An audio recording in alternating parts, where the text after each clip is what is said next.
Yay, we did it! Welcome everyone. This is Al Rodee. This is 8 for 8. It's a beautiful Monday morning in downtown Halifax, Nova Scotia. I am so excited.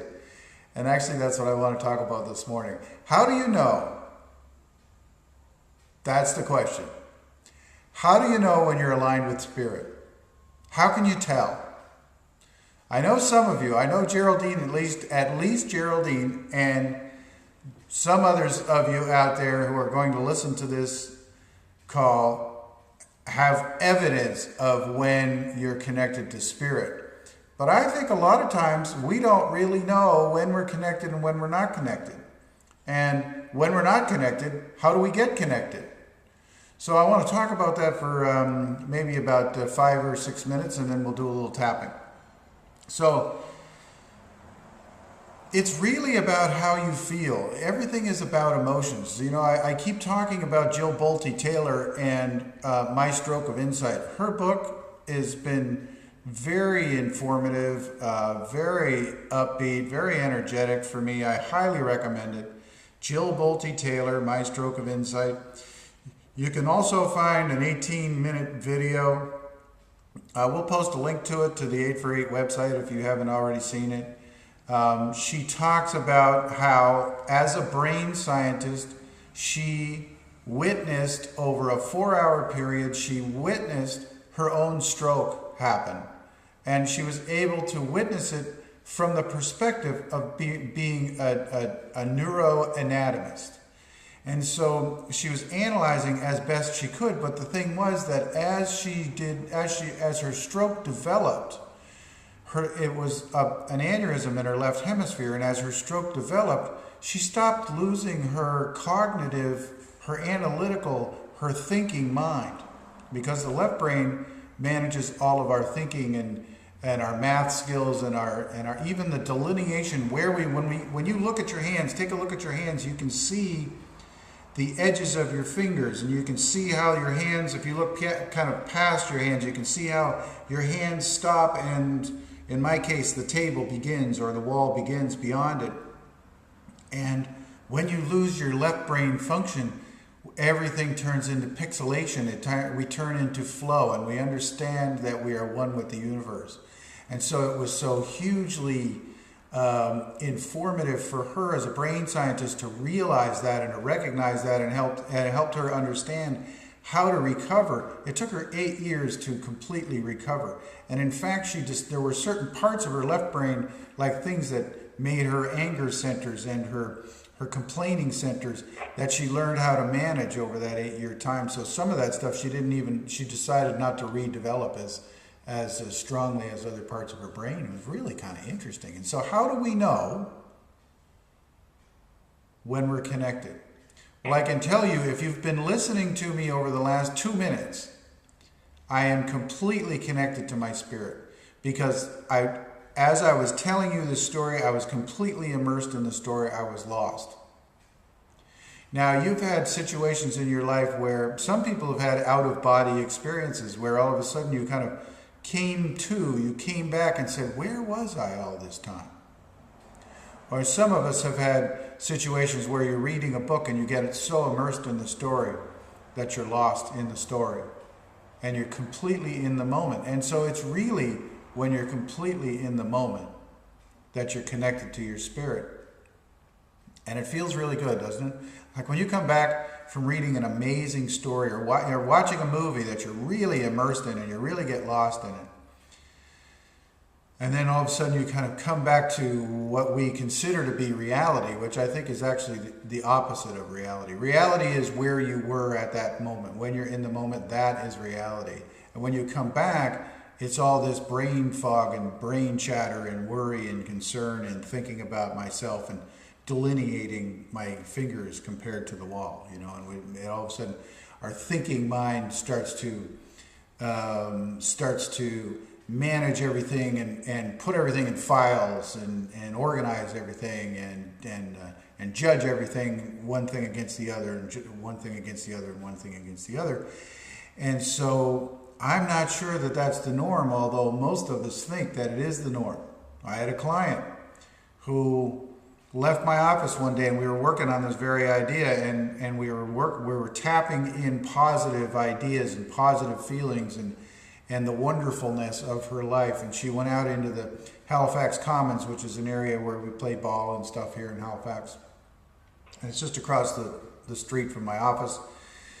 And she wandered around out there, and she was looking at the trees, and she was smelling the flowers, and the sun was out, and it was a beautiful day, and she got completely immersed in this. This came to me in an email after the fact.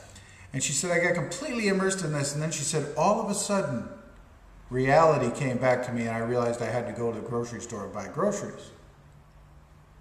And I just emailed her back, and I said, what if it's not the reality? What if the reality is where you were in the first place, filled with peace and joy, filled with love of nature, filled with the feeling of happiness and gratitude and in the moment. And I said, what if that is actually reality and all the other stuff is just data playing over and over and over and over again in your mind?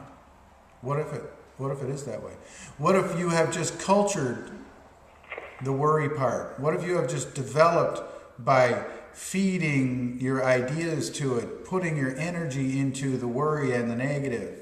What if your energy went into the idea of being completely connected to spirit in every moment of your life? So this idea I talked about last night comes from Jill Bolte Taylor, the idea of compartmentalizing your time in the day when you decide when you're going to worry, when you're going to think about all the stuff, when you're going to complain, when you're going to complain about the pain in your body, when you're going to think about how bad your life is, when somebody that's offending you in some way, when you're going to think about that person, when you're going to go on and on in circular thinking. We all do it. Well, so pick a time of the day. I'm going to mention this several times over the next few weeks till we all get it. Pick a time through the day when you're going to allow your body to do that. Honor those cells inside you for half an hour every day that want to whine and complain and, tell you how bad your life is. Give them a half an hour, give them 20 minutes, whatever it is you decide to give them. Put a time on it, say from 9 to 9:30 in the morning. That's what Jill does. She puts 9 to 9:30 in the morning, 9 to 9:30 at night. She allows that to go on. All the rest of the time, she doesn't allow it. It's just, you're not allowed to think negative thoughts. You're not allowed to. And if you do, you just kind of let them go. You say, no, sorry, you got to wait until 9:30 or 9 o'clock. Right? Okay, I recognize you. That's the biggest part of it, is recognition, is knowing when you're getting hooked into that loop of circular thinking, right? So the first thing is recognizing that you're doing it. And the second thing is to manage it. You be in charge of when you're going to do it. Now, that doesn't mean that you're not going to do it. You're going to allow yourself to have a few negative thoughts through the day. Honor those cells inside your body that are committed to doing that. But the rest of the day, honor all the other cells in your body who are those 99% of the cells in your body who are committed to your joyfulness. Honor those cells. Okay? So how do we know? We know when we're immersed in something. We know when we feel really good.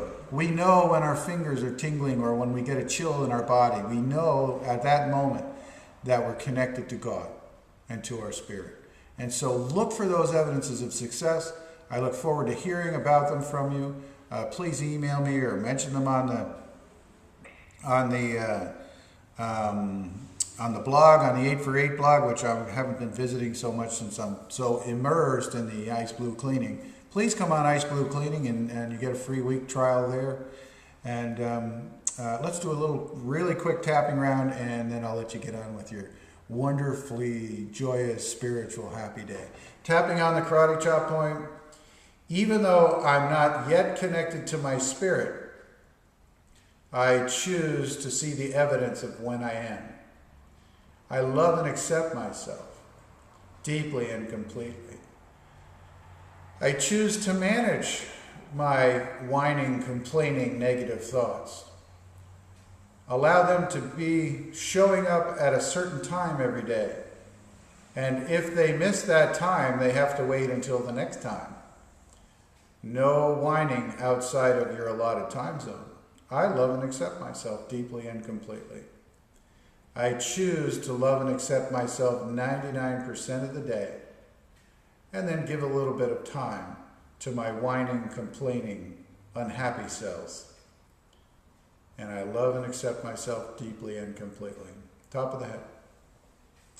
I choose to recognize when I'm not feeling happy and take one small step toward feeling happier. Inside out. I choose to recognize when I'm not aligned with my spirit and move one small step toward that alignment. I love and accept myself. I love and accept my connection to spirit. Outside out. I choose to recognize when I don't feel well, when I'm not happy, when I have physical pain. I choose to look at physical pain and say, I embrace you, I love you, I love you, I love you, I love you, I love you, I love you, I love you. As an aside, I've done this several times over the weekend and it works beautifully. Under the eye. I choose to recognize when I'm not connected to my spirit so that I can move 2 steps, 3 steps, 4 steps closer to my spirit. This is how I'll know when I'm connected to spirit. I feel excited and happy. Under the nose. My blood and chi are flowing smoothly on the chin. I am filled with peace and joy on the collarbone. I am free of pain and illness under the arm. I am blessed with good fortune. Thank you so much for joining me this morning. This is Al Rodi. This is 8 for 8. I love you. I'm sorry. Please forgive me and thank you. Have a wonderful week. See you next week. Bye.